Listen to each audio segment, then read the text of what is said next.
A gente vive falando de demissão com justa causa, demissão sem justa causa, mas quais as condutas do empregado que podem ser consideradas falta grave para uma demissão com justa causa? Nesse vídeo eu te explico. Oi, meu nome é Isabela, sou advogada trabalhista e esse é Sem Perder o Juízo.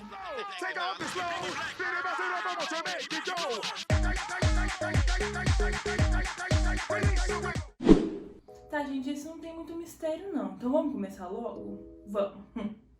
O que é demissão com justa causa? A demissão com justa causa acontece quando o empregado comete alguma falta grave, daquelas que a gente vai começar a falar daqui a pouquinho, e com isso ele é penalizado com uma demissão com justa causa.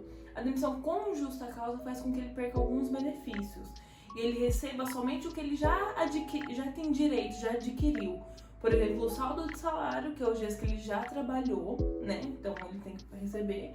As férias vencidas, que ele ganhou, mas não usufruiu. E o 13º vencido. As férias proporcionais. O 13º proporcional. FGTS, seguro-desemprego, multa de 40%, ele perde tudo. Até o saque ao FGTS ele perde quando ocorreu uma demissão com justa causa. Tá, e quais são essas faltas graves que se o empregado cometer ele pode ser demitido com justa causa? Elas estão lá no artigo 482 da CLT e eu vou trazê-las aqui um por um e explicar para vocês. A primeira é ato de improbidade. O que isso significa? É toda vez que o empregado age com desonestidade, como quando ele furta alguma coisa, quando adultera algum documento, ou quando utiliza documentos do patrão ou do cliente para benefício próprio, por exemplo. A segunda é incontinência de comportamento ou mau procedimento. Incontinência é quando o empregado ele exagera, ele não consegue se controlar. Liga isso com incontinência urinária, pra mim funciona. Incontinência urinária é que você não consegue controlar o seu xixi. É a mesma coisa. O empregado não consegue controlar a sua língua, os seus atos e desrespeita os colegas com isso, com atitudes como ofensa ao pudor, com pornografia ou obscenidade. O mau procedimento é uma atitude incorreta do empregado, como por exemplo a ofensa à dignidade de alguém ou a do próprio patrão. A terceira eu vou ler porque eu já tentei umas 2 vezes falar sem ler e eu esqueço na metade porque é grande. Mas é negociação habitual por conta própria ou alheia sem permissão do empregador e quando constituir ato de concorrência à empresa para a qual trabalha o empregado ou for prejudicial para o serviço. O que isso quer dizer? Um monte de palavra solta.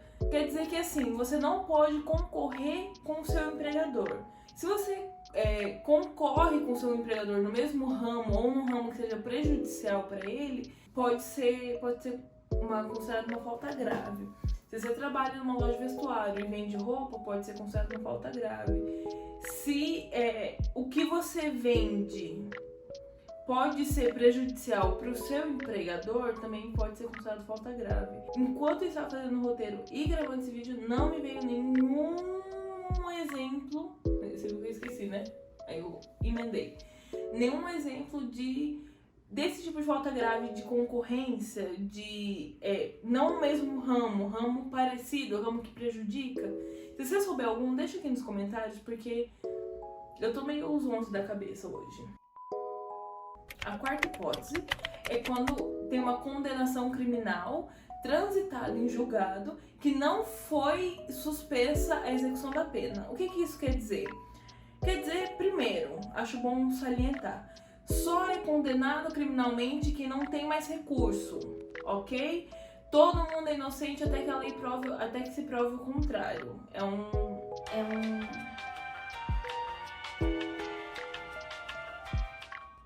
direito fundamental, isso. Todo mundo é inocente até que se prove o contrário. Quando se prova o contrário? Quando não tem mais recurso para apresentar.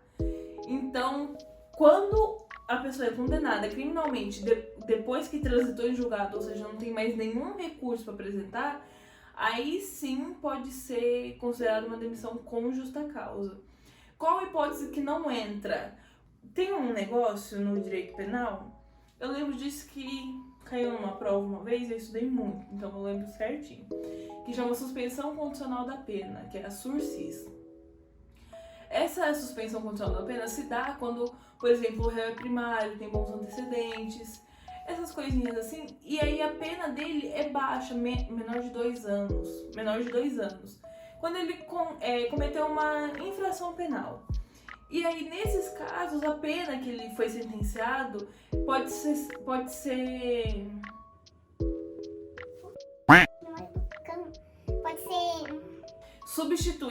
Pode ser substituída, por serviço voluntário, pagamento de cesta básica. Quando é, por exemplo, briga de bar, você não pode mais entrar no bar em que você brigou. São algumas coisas que podem suspender a pena. Nesses casos em que a suspensão condicional da pena também não é considerado falta grave. Porque o que o legislador pensou aqui? O legislador é quem escreveu as leis. O que ele pensou? Olha, se a pessoa ela é condenada criminalmente, provavelmente ela vai ser presa. Se ela for presa, ela não consegue exercer o trabalho dela. E aí, o que o empregador pode fazer? Demitir com justa causa, porque ela não vai mais poder prestar serviço, e ele não tem por que pagar os benefícios que ela teria sem justa causa, já que não foi culpa do empregador que aconteceu isso. Esse é o pensamento. Se vai suspender a pena, e a pessoa vai ter que cumprir serviço comunitário, ou pagar cesta básica, ou ser proibida de entrar em tal lugar, você concorda que não tem por que ser demitido com justa causa, já que a pessoa vai continuar trabalhando da mesma forma? Então esse é o pensamento. Se a pessoa for condenada criminalmente e presa,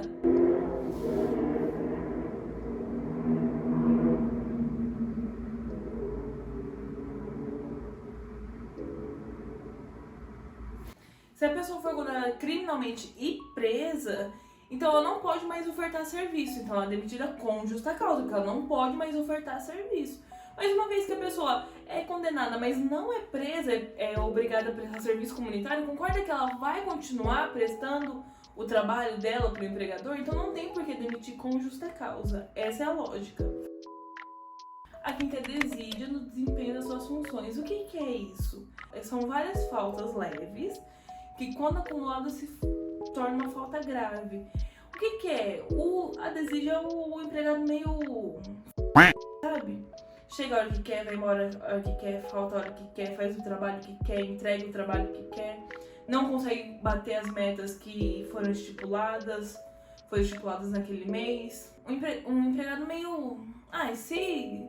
se for demitido, ok. Entendeu? Sabe esse empregado assim? Então ele pode ser demitido com justa causa por desídia, por não estar nem aí com o trabalho. Então vários atrasos pequenos geram um atraso grande.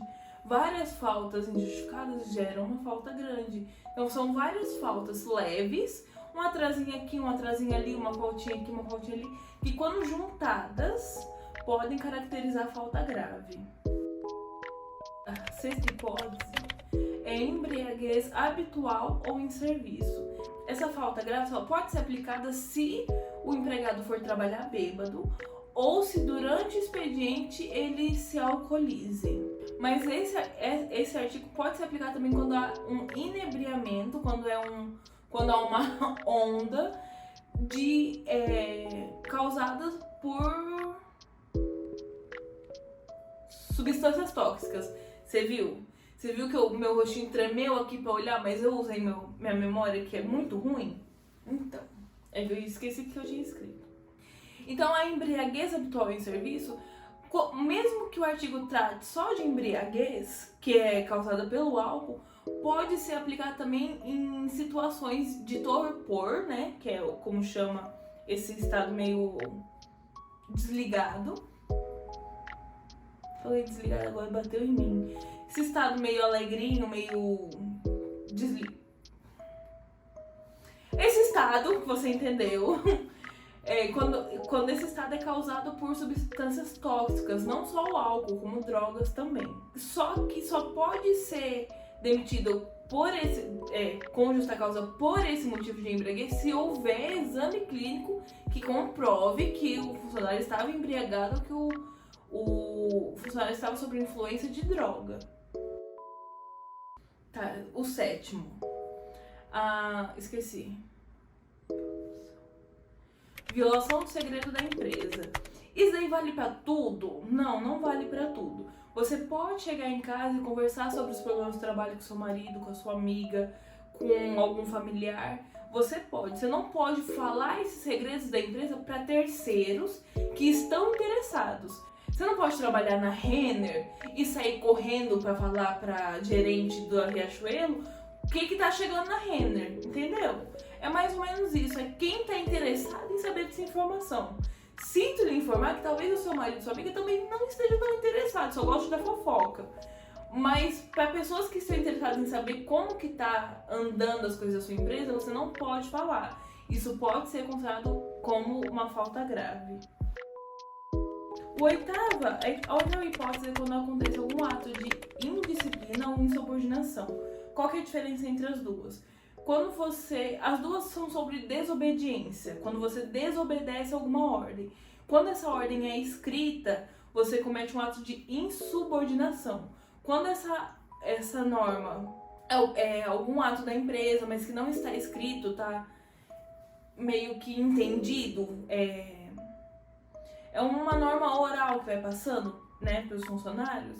Quando você desobedece essa norma que não é escrita, ela é considerada indisciplina. Então assim, Isabela, mas o meu jeito de fazer é melhor. Você pode achar o que você quiser, mas como você é uma empregada de alguma empresa, você é subordinada às ordens daquela empresa. Então você tem que fazer como eles mandam, profissionalmente. Deixa eu abrir aqui parênteses. Profissionalmente você é subordinada. Pessoalmente, não. Então eles não podem pedir algo de caráter pessoal e dizer que é insubordinação, porque não é. Na sua pessoalidade, na sua intimidade, você tem direito de fazer o que você quiser. Mas profissionalmente você tem que ser subordinada à empresa. Fazer conforme a empresa quer, mesmo que você ache que é inútil o procedimento que a empresa segue, tá bom? O nono é abandono de emprego. Quando que acontece o abandono de emprego? Quando o empregado ou a empregada faltam 30 dias consecutivos. Aí é considerado abandono de emprego. Aí você pode ser mandado embora com justa causa por abandono de emprego.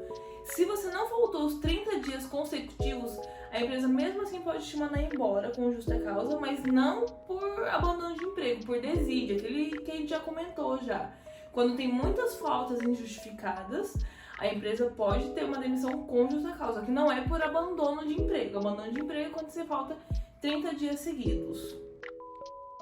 O 10º é ofensas físicas. Isso é meio óbvio, né? Você não pode sair batendo nas pessoas, nem dentro do trabalho, nem fora. Dentro você pode responder a uma justa causa e criminalmente. Fora você pode responder só criminalmente, mas vamos evitar bater nas pessoas.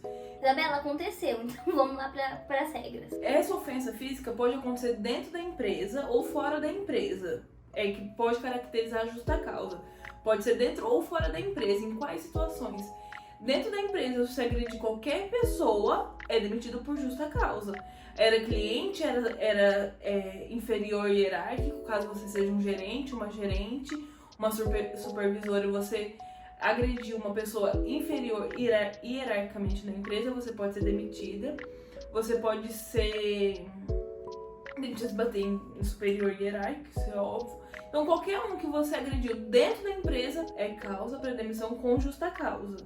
Agora, se você agredir alguém fora da empresa, você pode ser demitido com justa causa, se essa pessoa for seu superior hierárquico, seu patrão, seu gerente ou sua supervisora, ok? A 11ª hipótese é quando a lesão à honra ou à boa fama. Isabela, ele já não tinha boa fama, não. Não interessa, não espalhe fofocas ou boatos. O que consiste essa lesão à honra ou boa fama? Quando você espalha alguma notícia que pode expor alguém ao desprezo de terceiros ou ferir a sua dignidade pessoal. Por exemplo, aquela fofoquinha, aquele boatinho que é espalhado, que pode ser que você olhe o fulano com outros olhos. Isso daí é considerado lesão à boa honra ou à fama. Opa, lesão à honra ou boa fama. Ai, que confuso. Tá, mas o que é analisado nisso? Analisado, para ser característica de falta grave, tem que ser analisado o seguinte: grau de instrução do ofensor, hábitos de linguagem no trabalho, aonde foi essa ofensa, em que lugar do país, qual que é o dialeto usado nessa região do país, a forma e o modo em que as palavras foram pronunciadas. Você também não pode trazer qualquer coisinha para essa lesão à honra e à boa fama. Por exemplo, eu trabalhava num lugar, eu era a única mulher que trabalhava lá. Parece que o carro tá aqui dentro.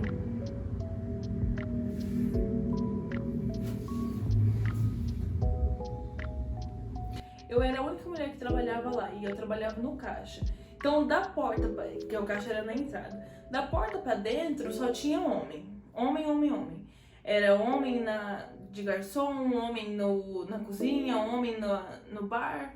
Então, o tratamento deles, entre eles, era diferente. Eu não conseguia entender, porque homem e eles sempre foram muito amigos. Então, tinha um xingamento, então isso também é analisado, entende? Se houvesse um ambiente de trabalho em que não houvesse as brincadeiras e do nada um chegou e deu um xingamento ou fez alguma coisa, pode ser considerado sim uma lesão à boa honra e a dignidade da pessoa.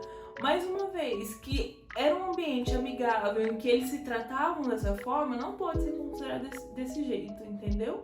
Se eles direcionassem essas palavras, por exemplo, para mim, que não tinha esse hábito de brincar desse jeito com eles, então talvez fosse uma ensejadora de justa causa, mas não foi o caso, entendeu? Então todos esses fatores devem ser analisados, o grau de instrução do ofensor, da onde que vem o ofensor. Por exemplo, tem regiões do Brasil que as pessoas falam mais... tem uma atitude que, por exemplo, eu sou muito sensível, eu sou muito nhenhenhen. Então, às vezes, uma pessoa fala um pouco mais grosso comigo, mesmo que seja da região onde ela cresceu, não é que ela é grossa, é um jeito mais altivo de falar, entende?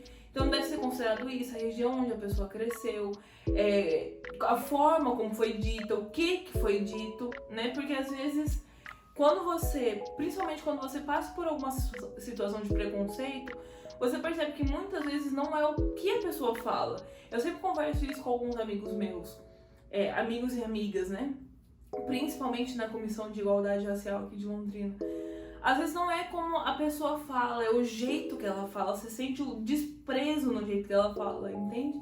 Então isso também deve ser analisado, não só o que a pessoa fala, mas como que ela falou, como que ela expôs essa situação. Então todos esses fatos têm que ser analisados nessa lesão à honra e à boa fama. O 12 é prática constante em jogos de azar. Prática constante de jogos de azar. Mas o que são considerados jogos de azar no Brasil? Baccarat, nunca tinha ouvido falar. Nunca. É um jogo tipo 21, mas eu não entendi muito bem. Então se você quiser saber, você pesquisa no Google, porque eu não entendi muito bem. Baccarat, bingo, caça-níquel, jogo do bicho, loteria. Eu acabei de ler e eu esqueci. Cara ou coroa, rifa, roleta. Então, esses são considerados jogos de azar no Brasil. Então, caso a pessoa seja praticante excessiva desses jogos, ela pode ser demitida com justa causa. Não entendi muito bem a lógica desse, não. Primeiro porque jogo de azar é proibido, né, no Brasil. Mas isso aí até faz uma lógica, mas não pega muito, não. É o dinheiro da pessoa, né? Deixa a pessoa fazer o que quiser, jogar um binguinho, que isso, que absurdo. Mas vocês podem imaginar que isso aí não é muito constante de acontecer, né? A pessoa não... a empresa viu que a pessoa postou que foi pro bingo, aí vai lá e demite ela com justa causa. Claro que o juiz vai reverter, né? Não tem nem lógica. Você vai num bingo da igreja, você vai num bingo de uma festa junina. Pelo amor, tem que ter um pouco... Isso tudo que eu tô falando, você tem que ter um pouco de lógica, um pouco de bom senso. Pesar, fazer uma crítica, tipo, você é demitido só... Não, é o que tá no artigo. Tô trazendo o que tá no artigo e trazendo em palavras mais simples para que vocês entendam, tá bom? A 13ª hipótese é o seguinte, que eu vou ler também porque eu esqueço. Perda de habilitação ou dos requisitos estabelecidos em lei para o exercício da profissão em decorrência da conduta culposa, quer dizer, da conduta dolosa do empregado. O que isso significa? Essa é uma nova norma que veio com a reforma trabalhista em que diz que o empregador pode dispensar o empregado por justa causa se o empregado perdeu os requisitos necessários para o desempenho da sua função. Por exemplo, um motorista de ônibus não pode ser motorista de ônibus sem carteira de habilitação, certo?